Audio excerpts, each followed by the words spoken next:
Like, comment, and share now.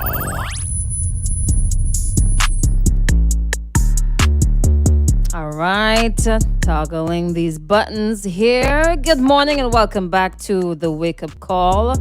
She is a software engineer who's passionate about problem solving in the Caribbean context. All right, Miss Janique-ka John. If you're not familiar with the name, born and raised right here in SVG, first fell in love with computers at a very, very, very, very early age. During her bachelor's degree at the University of the West Indies, Cave Hill, she discovered a love for programming and went on to pursue a master's degree in applied computer science. And she's been working in Brussels as a software engineer for the past 3.5 years. And she's also the founder of the Women in Tech Caribbean community. Good morning, Miss John. Welcome, welcome. Good gotta morning, be- Crystal. How are Thanks you for this having me on morning? the show. Yeah, Good. it's great. It's It's actually wonderful. lunchtime where I am. Sorry, it's what? It's actually lunchtime where I am. Oh, is it? It's breakfast over here. Good morning. Good morning. All right. Welcome. So we're going to be talking about virtual reality. You're a tech lady. So you know all about these coding terms. I know nothing about those things. I just see the words floating around the Linux. Is it Linux? I'm not going to pretend to know either. Operating system. Right. And binary and zeros and ones and all those Yep, fancy yep. things. So you're gonna explain exactly what is virtual reality. And I mean, look at us today, right? Who would have known that in 2022 we would have been sitting here, me in SVG, you in Brussels, having a conversation about virtual reality. So let's start with what is VR? What is virtual reality? So VR or the concept of VR has existed for a very long time. Right now in 2022, when you think about VR, we think about headsets. So, for example, the Oculus headset from Facebook, there's also HoloLens. A lot of different companies have launched their headsets. And Google is even rumored to be coming out with a headset. So it's essentially where you immerse yourself in a virtual world, and you look around, and the world that you see is digital, but very, very real. And I've experienced it myself, and How was that it's experience? it's Your first an time experience. experiencing, what was it like? It was different. One second. Hmm.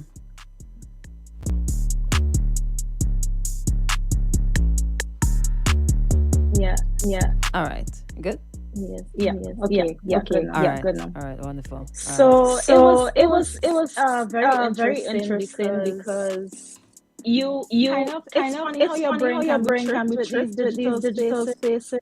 You feel as if you are really in it. You could see that it's fake. For example, if you're on a roller coaster, you get motion sickness.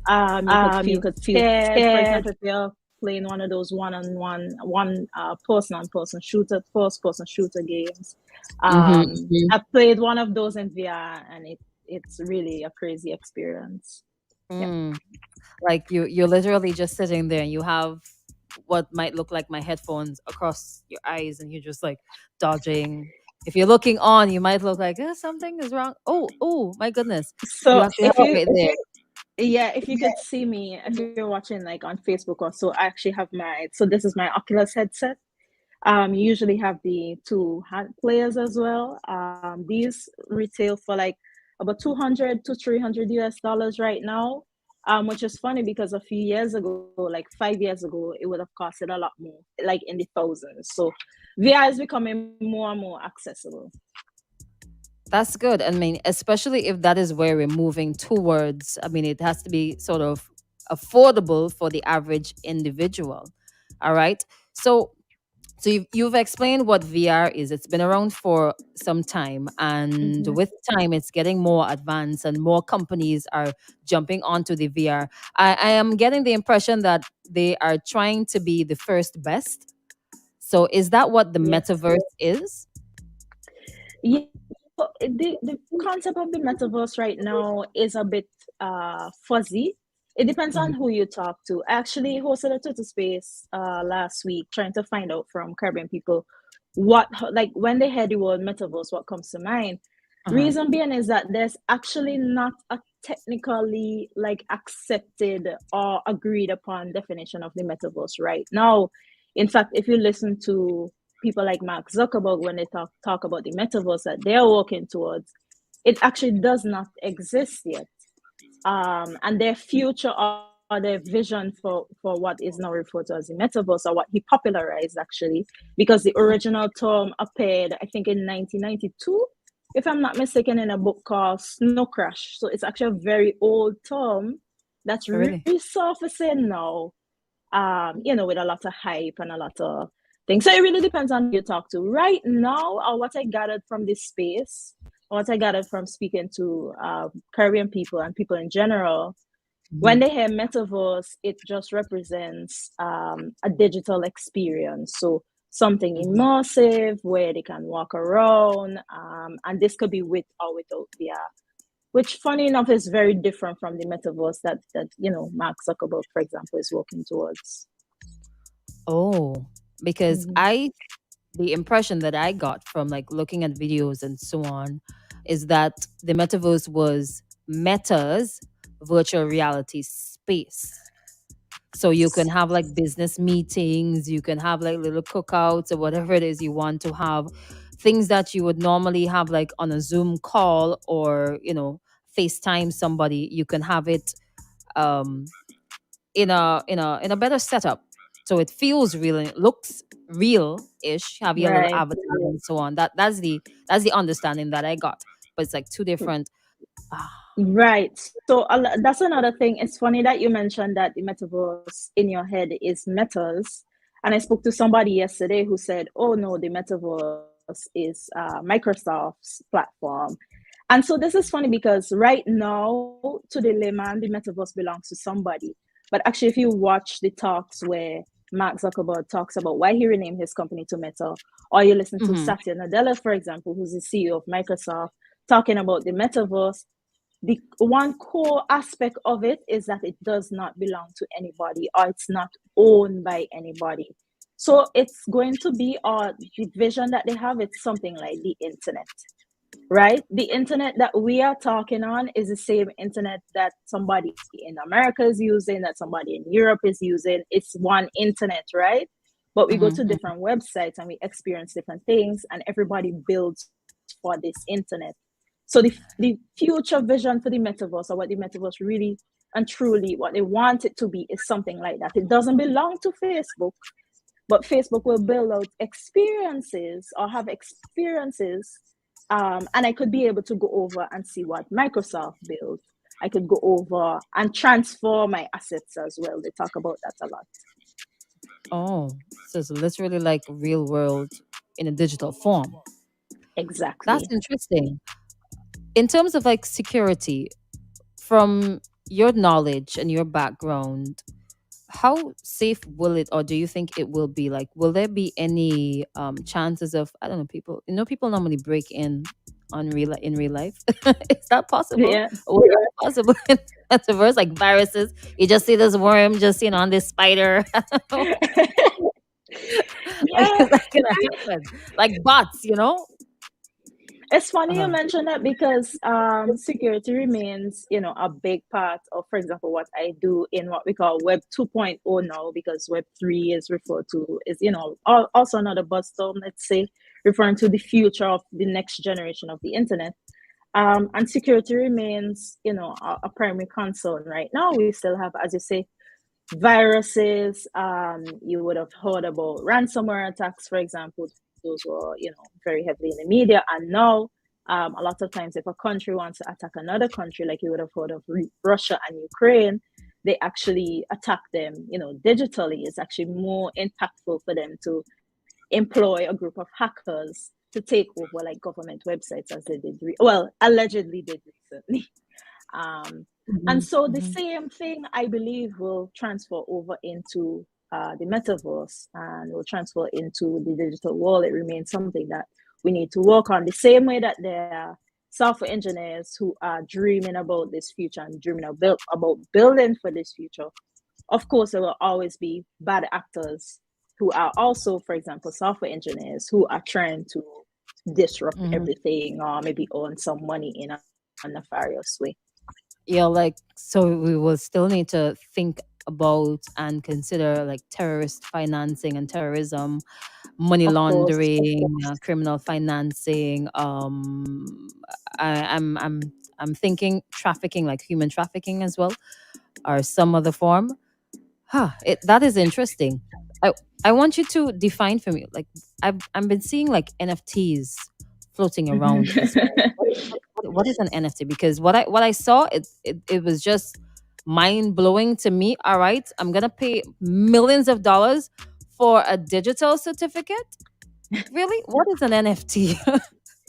So by definition, the Mhm, NFT, and maybe you've heard this 100 times if you've looked this up already, NFT mhm, stands for non-fungible token, and fungible just means interchangeable. So if you think about the EC dollar, if you have a dollar and I have a dollar and we exchange, it's the same dollar, right? So uh-huh, that's exchangeable. But the non-fungible tokens are these tokens that would reside on the blockchain are not interchangeable. They are unique.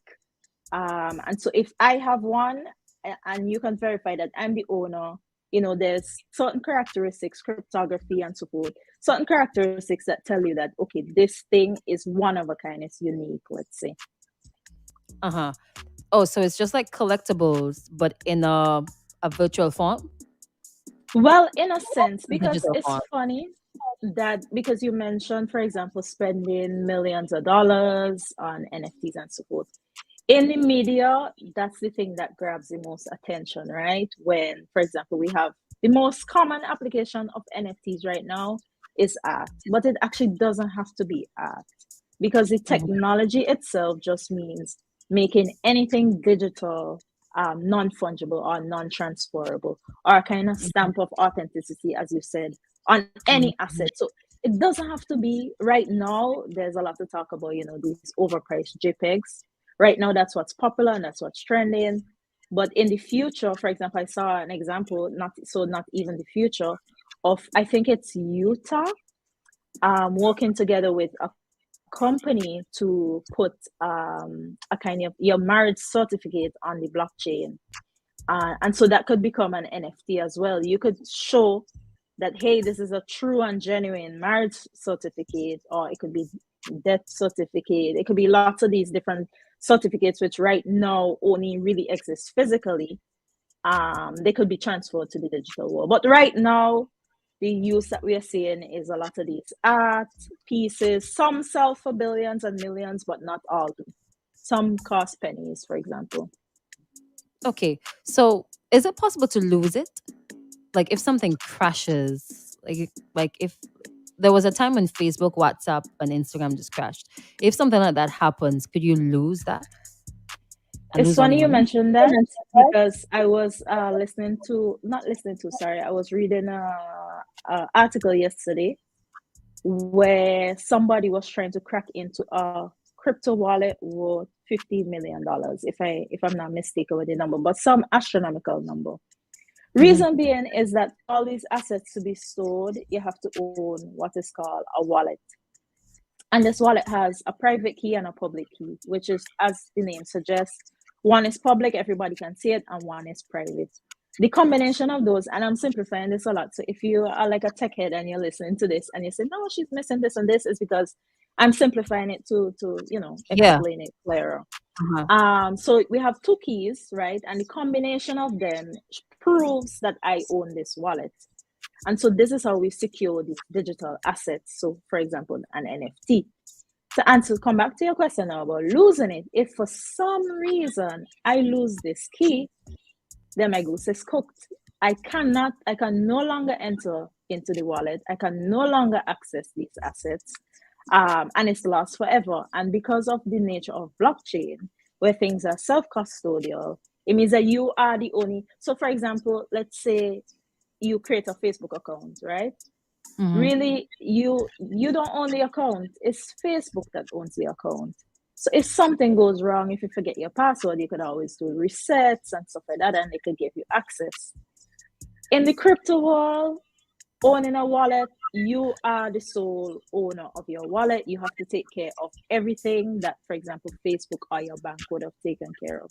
So if you lose that, it's gone forever. And it's actually estimated that quite a lot of Bitcoin, for example, is on lost wallets. So millions of dollars, people who maybe invested $20 in Bitcoin in way back when, now worth maybe millions, and they can't access it because they can't find the key.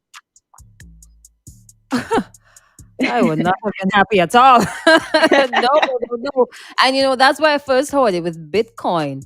So if you lose that key, that is it. All your money gone?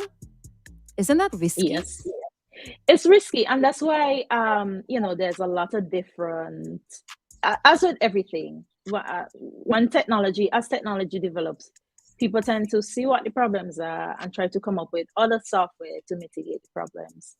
And so there are different things that you could do, of course, to have good wallet hygiene and to kind of protect yourself. For example, there are some people who go as far as engraving the key in a metal fireproof block, Wow. and they keep it This is serious physically stuff. with them. Yeah, for example, you could even back up. So, for example, one of my crypto wallets, and you should, or you could have a lot of different wallets, right? And I advise anybody who's listening who wants to open a wallet or owns a wallet to open another one. And one of my wallets, for example, I give those keys and trust those keys to them to back it up, just because I know myself. I think I that's know the reason I have myself. not gone that way. Every I know Monday morning, I myself. have to reset my passwords. That is not for me. Like, wait a minute, didn't I change this yesterday? Oh my Exactly. goodness. So you can entrust those keys to other organizations and so forth to take care of things for you. So all is not lost. I know all of the lots of people like me. In terms of like investments, I know we're in 17 minutes. I'm wondering if you could answer this question like really quickly. In terms of like investment into and taking part of like virtual reality, is it safe to say that more young people are in it than the older generation? Have you like talked with older folks? How are they feeling about taking on virtual reality? How are they feeling about hearing about metaverse all the time? Hmm. Yeah, Mm. so, well, again, like I said, it depends on which version or which, let's say, definition of the metaverse that you're thinking about, right? When I speak to Mm-hmm. older people, most of the time, and as I said, people in general, most of the time, metaverse to them right now is digital experiences. So we're just going physically on the laptop without VR or anything like that and moving Mm-hmm. around in a particular world. I spoke to someone yesterday. If they're listening, they know who they are. And they said that they Yeah. had an experience, a meeting in the metaverse, so the digital experiences version of it, let's say, and they felt a bit lost after a while, and also that there were a number of bugs. But when you think about how some of the younger people are embracing, the future of digital or Web 3.0, as it's referred to, and how some of the younger people, for example, are selling NFT collections and making millions. As I said, these are the splashy headlines that we see a lot. It's Yeah. really impressive, the age of some of these people. I need to look for something to sell to make a couple millions. Hey. All right. So we're going to stick up in here, take in some ads, but we're going to end this live and then come right back. All right. If you have any questions when we come back, we're going to talk about how possible is it to have Vincy Mas and any other cultural festival in the metaverse? Yeah, you've heard that for a while. It's like over a week we keep talking about it. Yeah, we're gonna hear officially now how possible it is, some of the challenges and benefits, especially as it concerns businesses and how we could all benefit from it. All right, when we come back. Got it on slam.